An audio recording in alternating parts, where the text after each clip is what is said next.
Good morning, everybody. Welcome to Kensington Community School. My name is Dan Fisher. I'm the principal here, and we're pleased to be able to welcome you to our school today.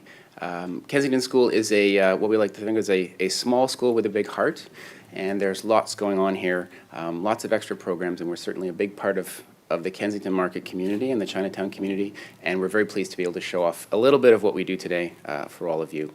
Of course, the main reason we're here is to welcome our special guest, and at this time I would like to invite Mitzie Hunter, Minister of Education, up to the podium. Thank you. Thanks. It's great. Thank you so much. Well, I can see the big heart here at Kensington Community School. It's really wonderful to be here and just to spend the morning in the kindergarten class with Ms. Elliott and Ms. Hoy. It was just fantastic. So thank you so much for warmly welcoming me to your school. And I want to begin by recognizing that Toronto is located on the traditional territories of Indigenous people dating back countless generations. I want to show respect for their contributions and just recognize the role of treaties in what is Ontario, because those treaties are still relevant to all of us today. Mr. Fisher, thank you so much for welcoming me to your very special school. Good morning, everyone. Bonjour. I want to start off by saying Happy New Year. It's a great way to start the new year, being in the kindergarten class, don't you think? I thought it was really fantastic. And I'm very pleased to be here at Kensington Community School. Je suis heureuse d'être ici avec vous aujourd'hui. And I want to say thank you to everyone for warmly welcoming me, especially Ms. Elliott and Ms. Hoy's kindergarten class, where they were learning about how to take care of the earth and to protect their environment. And, I want to start off by really talking a bit about climate change and the action plan that we have in place to reduce Ontario's greenhouse gas emissions. And as you may know, this is part of Ontario's plan to create fairness and opportunity during this period of rapid economic change. It's time when we need to coordinate efforts that will protect and improve our way of life, while bolstering the economy and leaving sustainable legacy for our children and grandchildren. And I believe, as Mitchell said this morning, we can't mess it up. Last June, Premier Wynne and I had the pleasure of visiting Cedarvale Community School at the TDSB, where 2 brand new energy-efficient hot water boilers have been installed to provide energy-efficient heating throughout the school. And in addition, the school has been able to upgrade its building automation system to operate more efficiently and to reduce energy use. In June, we announced Ontario's efforts to fight climate change through the new Greenhouse Gas Reduction Fund.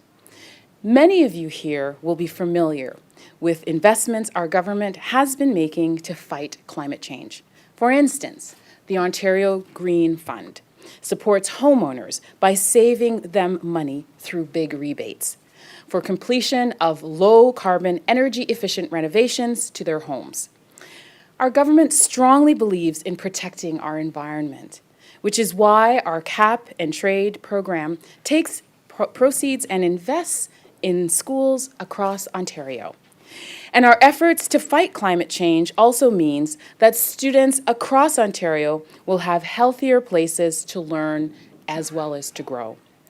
The Greenhouse Gas Reduction Fund provides green technology in school buildings, making our schools more sustainable now and in the future. Some of the upgrades including solar panels, energy-efficient boilers, new windows, LED lighting systems. This is making a big difference. For example, incandescent bulbs cost much less than an energy-efficient LED bulb.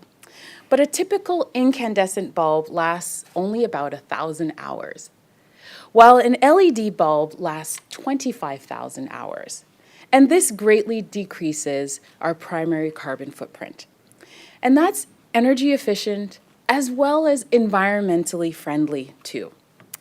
So to support projects like LED lighting systems, we're committing $200 million from the proceeds of the province's CAP and Invest programs so that students can benefit from a cleaner, greener learning environment. And so school buildings in the province can reduce their greenhouse gas emissions.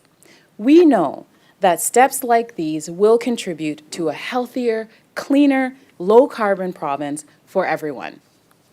I'm thrilled to be here today to share some of the considerable progress that we've made so far.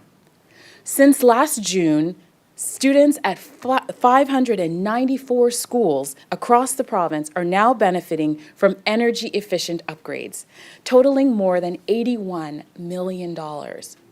For students right here at Kensington Community School, this has meant 2 new energy-efficient hot water boilers.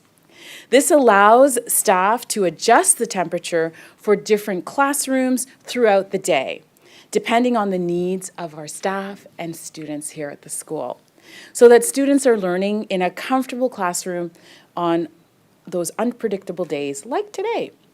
This will also better regulate the temperature of Kensington's pool. In other parts of the province, like in Ottawa, Earl of March Secondary School will be generating clean electricity from their brand new solar panels. And at Guelph Collegiate Vocational Institute, they installed brand new LED lighting systems in their classrooms and the auditorium, making each school day brighter for many high school students. Providing students with healthier learning environments is part of Ontario's commitment to create the best places for students to learn and to grow. As a matter of fact, since 2013, our government has built on that commitment with nearly $10 billion in funding for new school renewal projects. And this includes $1.4 billion in funding for our 2017-18 school year alone, to repair and to upgrade roofs, flooring, plumbing systems, and more. Because we know that when we make these investments in better school facilities, we're investing in a better future for students as well as local communities. This is especially true of these new energy-efficient upgrades. And that is because of investments like these, students and staff are able to reap the benefits of a more modern building and learning facilities. This is reason enough to cement our commitment to the CAP and Investment program. This commitment will enable us to promote staff and student well-being, invest $200 million that goes directly towards the state of schools, and encourage 21st century learning. Without a belief in the benefits of our CAP and Invest program, none of this would be possible. I don't have to tell you, not everyone believes in climate change. There are some people out there that don't see the value of reducing our carbon footprint. This fund allows us to invest in green buildings, initiatives that reduce our carbon footprint and enhance the health and the well-being of communities.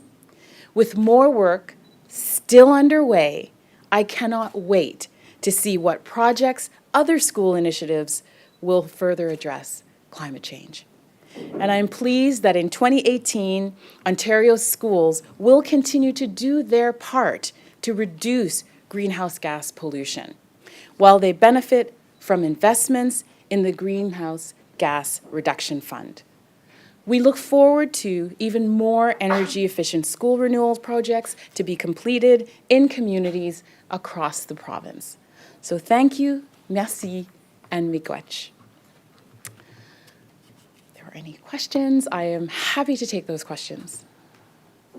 Minister, $200 million is a hefty chunk of change, but there is that $15 billion repair backlog in schools across the province. I'm just wondering if we can expect to see a significant increase in the amount of money put towards school upgrades and repairs in the 2018 budget.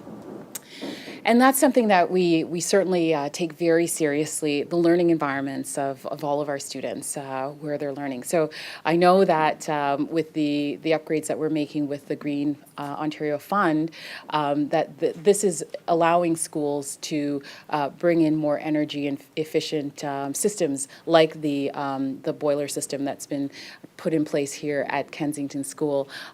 Just in speaking this morning, I understand that it's reducing energy use by 80 to 90% just by that one system. So it's going a long way. It's making a tremendous difference.